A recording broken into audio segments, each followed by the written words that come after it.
안녕하세요. 잔소리 처방전입니다.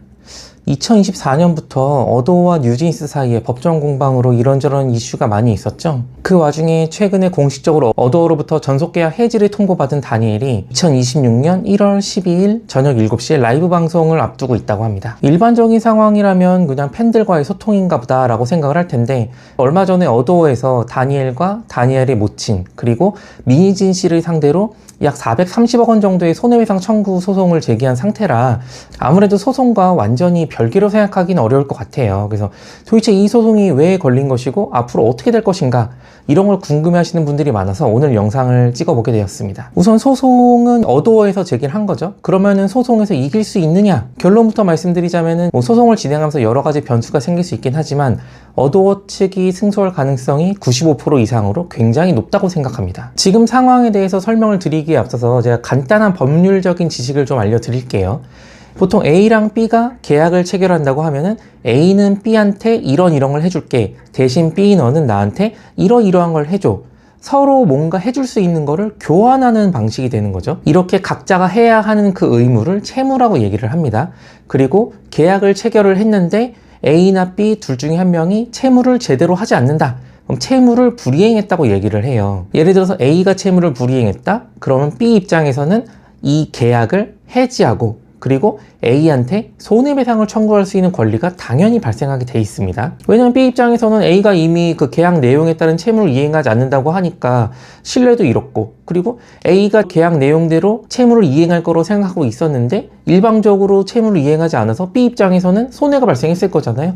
당연히 잘못한 사람이 책임을 져야겠죠. 그럼 이 사건에서 어도어와 다니엘 사이의 관계로 보자면은 어도어와 다니엘이 체결한 것은 전속계약서거든요. 어도어는 다니엘한테 내가 너를 트레이닝도 시켜주고 앞으로 매니지먼트도 해주고 여러 가지 연예인으로서 활동하는데 많은 도움을 줄게, 대신 다니엘 너는 뉴진스로 활동하면서 발생하는 수익의 일정 부분을 어도어한테 줘, 이런 내용이 주가 되는 계약입니다. 이런 상황에서 2024년에 뉴진스가 어도어 측에게 어도어 너네는 지금 우리한테 제대로 매니지먼트를 해줘야 되는데 너네가 매니지먼트를 제대로 안 해주고 있다, 그러니까 우리는 어도어 너네랑 체결한 전속계약을 해지하겠다 라고 통보를 하면서 이제 법적 분쟁이 시작이 된 거죠. 그러면 결국 뉴진스는 어도어가 전속계약을 제대로 이행하지 않았다고 주장을 하고, 어도어는 뉴진스한테 아니다, 우리는 전속계약을 제대로 이행을 했다, 우린 잘못이 없다라고 얘기를 했는데, 여기에 대해서는 이미 판결이 나온 게 있습니다. 이 판결문은 공개된 상태여가지고 구글에 치면 나오는데요.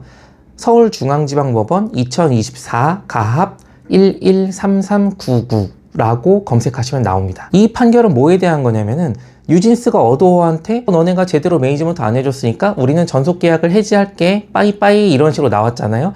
그러니까 어도어가 법원에다가 판사님, 우리는 잘못한 거 없는데 뉴진스가 우리 보고 계약을 제대로 이행을 안 했대요. 그러니까 판사님이 우리는 잘못한 게 없으니까 어도어와 뉴진스 사이의 전속계약이 아직도 유효하다는 걸 확인해 주세요 라는 그런 소송이었어요. 아직 손해배상은 하기 전입니다. 그래서 이 소송에서 뉴진스가 여러 가지 주장을 해요. 우리한테는 민희진이 꼭 필요한데 너네가 일방적으로 민희진을 대표이사해서 날려버렸다, 우리를 무시했다, 뉴진스랑 컨셉이 비슷한 아일릿이라는 그룹을 만들었다, 우리가 연습생 시절에 사진이랑 영상이 뉴스를 통해서 보도가 됐는데 여기에 대해서 제대로 매니지먼트를 안 해줬다, 여러 가지 주장들을 했는데 결론적으로 말씀드리면 법원에서는 모두 인정하지 않았습니다. 결국 이 소송에서는 어도어가 뉴진스를 상대로 완전히 승소를 한 거죠. 그렇다면은 이제 어도어랑 뉴진스 사이에서 체결된 전속계약이 있어서 어도어의 잘못은 없다는 거는 확인이 된 상태예요.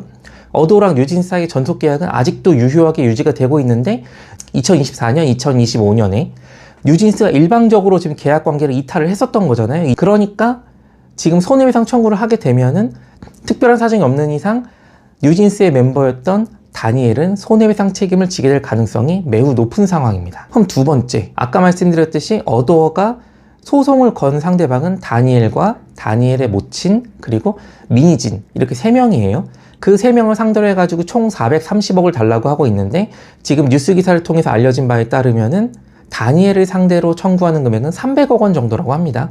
이게 위약벌이라고 하는데요. 300억을 달라고 청구를 했어요.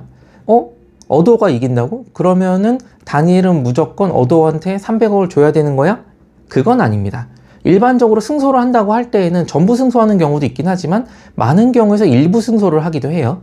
지금 300억이라는 거는 어도어가 주장을 하는 것 뿐이지 다니엘에게 손해배상 책임이 있다고 하더라도 그 손해배상 액수가 300억인지는 법정에서 좀 더 다퉈봐야 된다는 거죠. 그러면 이제 확인해 봐야 될 게 도대체 어도어는 뭘 근거로 다니엘에게 300억을 달라고 하고 있는 것인가. 여기에 대해서는 위약금이랑 위약벌이라는 걸 좀 알아야 돼요. 위약금, 위약벌? 뭐 똑같은 거 아니야? 이렇게 생각하실 수도 있는데 법적으로는 좀 약간 의미가 다릅니다. 위약금이라는 건 쉽게 말씀드리면은 손해배상액의 예정이라고 볼 수가 있고, 위약벌이라는 거는 계약을 어겼다고 해서 깜빵 가고 그런 건 아니니까 돈으로 혼쭐을 내주겠다, 돈줄 내주겠다 이거예요. 네가 계약을 일방적으로 어겨서 잘못했으니까 손해배상은 손해배상대로 당연히 해주고, 위약금 그거랑은 별개로 추가적으로 돈을 더 내놔, 돈으로 벌을 받아 라는 게 위약벌이라고 생각하시면 될 것 같아요. 그럼 이 위약벌이라는 거는 금액을 어떻게 정하느냐? 보통 계약서 내용에 포함이 되어 있습니다. 실제로 어도어랑 다니엘 사이의 계약서를 보면은 위약벌은 어떻게 계산하는지 나와 있어요. 일반적으로 연예인 표준 전속 계약서 모델이 있는데 거기서 크게 벗어나지 않습니다. 보통은 연예인이 잘못을 하게 되면은 그 잘못을 하기 전에 연예인이 평균적으로 한 달에 버는 금액을 계산을 해요. 그 다음에 거기에다가 남은 계약 개월수를 곱하는 식입니다.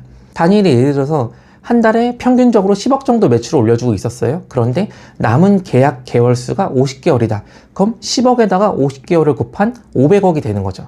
이런 방식으로 계산을 하게 되면은 뉴스 기사에서 알려진 바에 따르면은 약 1000억 정도가 나올 수 있다라고 되어 있어요. 근데 실제로 어도어가 다니엘을 상대로 청구한 거는 300억이죠. 왜 300억을 청구했는지 그 진짜 마음은 어도어만 알고 있긴 하겠지만, 사람들이 추측하기로는 이거는 위약벌이라는 특성 때문에 그런 것이 아닌가, 이런 얘기를 하고 있어요. 여기에 대해서는 또 위약금이랑 위약벌의 차이를 알아야 되는데 결정적인 차이가 있습니다. 위약금은 판사가 생각하기에 이거 너무 과도한 것 같은데, 그러면은 임의로 깎아줄 수가 있어요.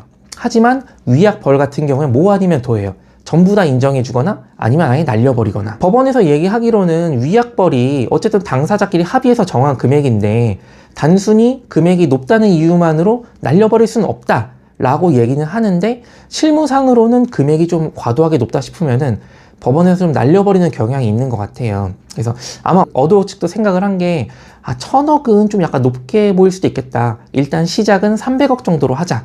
너무 과도하지 않게. 사실 일반인이 생각하기엔 300억도 굉장히 큰 금액이죠.